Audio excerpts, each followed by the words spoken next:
सुब्हानक ला इल्म लना इल्ला मा अल्लमतना इन्नका अंतल अलीमुल हकीम। अम्मा बादु फ़अऊज़ु बिल्लाहि मिनश शैतानिर रजीम। बिस्मिल्लाहिर रहमानिर रहीम। क़ाल अल्लाहु तआला व तबारक फ़ी कलामिल मजीद। क़ुल इन्ना स्वलाती व नुसुकी व महयाया व ममाती लिल्लाहि रब्बिल आलमीन। सदक़ल्लाहु मौलाना अज़ीम। द क़ुरबान फ़ज़ीलत और सवाब। क़ुरबान सावे वागस्ते शो आया पदे बांधे अजर और सवाब शता और को निश्ता। अस पैसे तावान कवल्ले और कना सवाब पे मिलावेगी।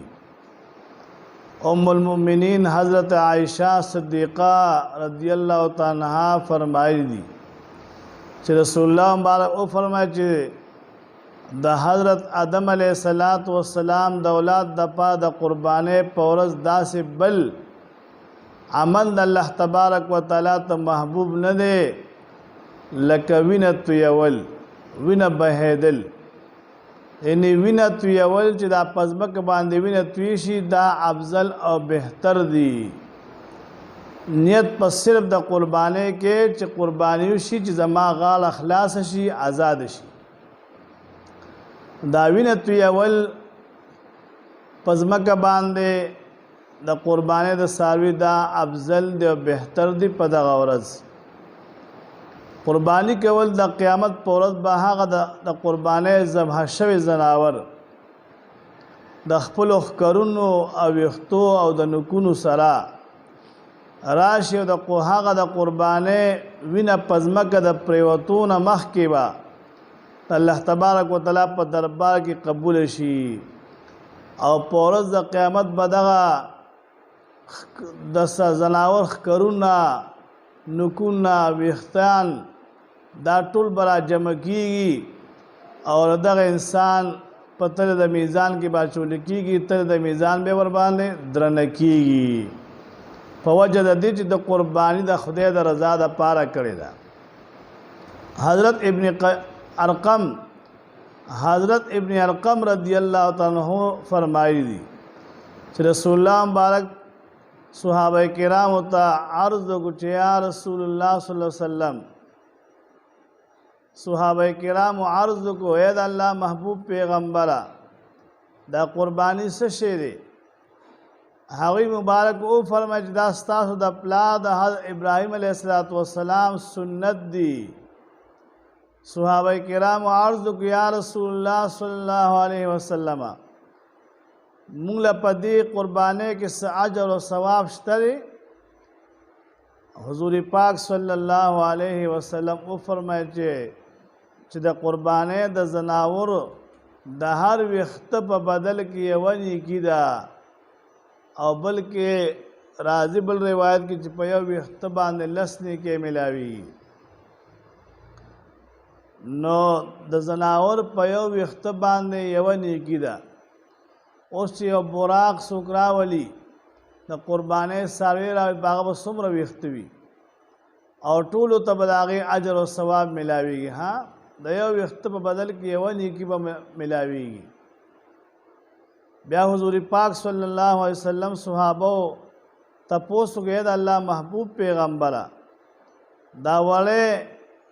दावड़े चिवी वड़े इन द गट पशा बांधे दा कम वक्त चिदा हो बल्कि वरन वतली और से गुंचे का वक्तवी और दीप बदल के बम मिलाएगी। हुज़ूर पाक आओ ये फरमाए आओ दगा वड़े चिकम वक्त दा गुंचे का वक्त द गट पशा बांधे लगे दी या द गट पर बदन बांधा बदयो वक्त पर बदल के यो निकी मिलाएगी। न दोनों पूरे अजर और सवाब द दे क़ुरबाने द जनावर दे द क़ुरबाने कवल दे अल्लाह तबारक व तआला चाहता वसवर करी हुई न मेहरबानी के क़ुरबानी उसाते पदे के अजर और सवाब दे।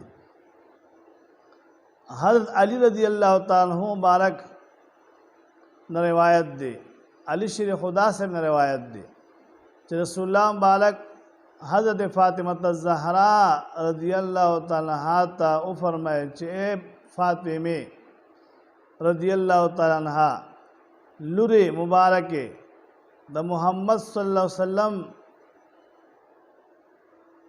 द हुजूर पाक अलैहिस्सलातु वस्सलाम लुर मुबारक हुजूर पाक व तो फरमाए जे जमा बचे जमा लुरे उदरेगा द खपल कुर्बाने په وخت کې ودرېږه چې کومه وینه په ځمکه باندې تویږي هغه وخت کې الله تبارک وتعالی هغه کسانو ته بخښنه کوي چې کوم کسان موجود وي. بله مسله کې دا مسله تېره شوه په څلورم بحث کې. نو بیا صحابو تپوس کو چې د الله محبوب پیغمبره صلی الله علیه وسلم دا ولاړ صرف د خاتون جنت یا ستاسو د اولاد د پاره خاص تکنا او دا ثواب کو نور امتیانو ته ملاوي دي شي.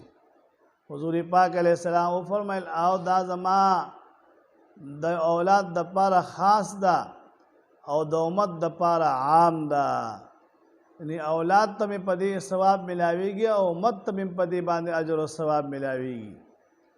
د قربانې ساروي ډېر د برکت نه ډک وي، ها په دې باندې اجر او ثواب ملاويږي. بل حضور پاک صلی الله علیه وسلم مبارک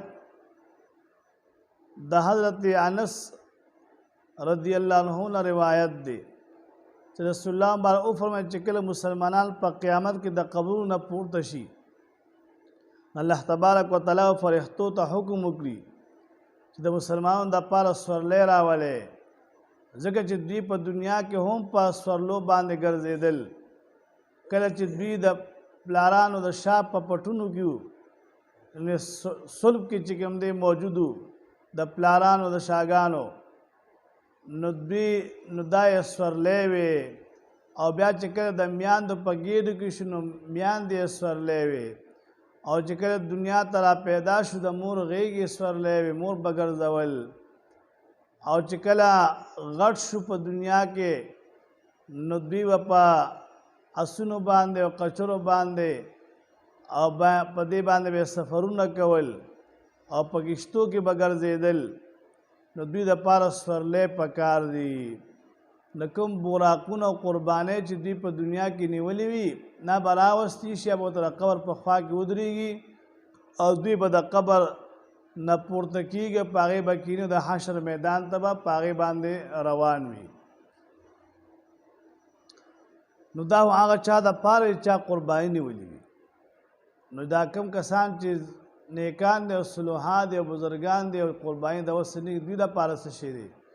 حضور پاک صلی الله علیه وسلم او فرمایل چې کوم خلق غربا مساکین دي او دیندار خلق دي عمل صالحې کړی دي د هغې د پاره به د هغې د نیکو اعمالو نه براقونه تیار شي او د کله د قبرونه پورته کېږي نو په براقونو باندې به کښېني او د حشر میدان ته به ځي.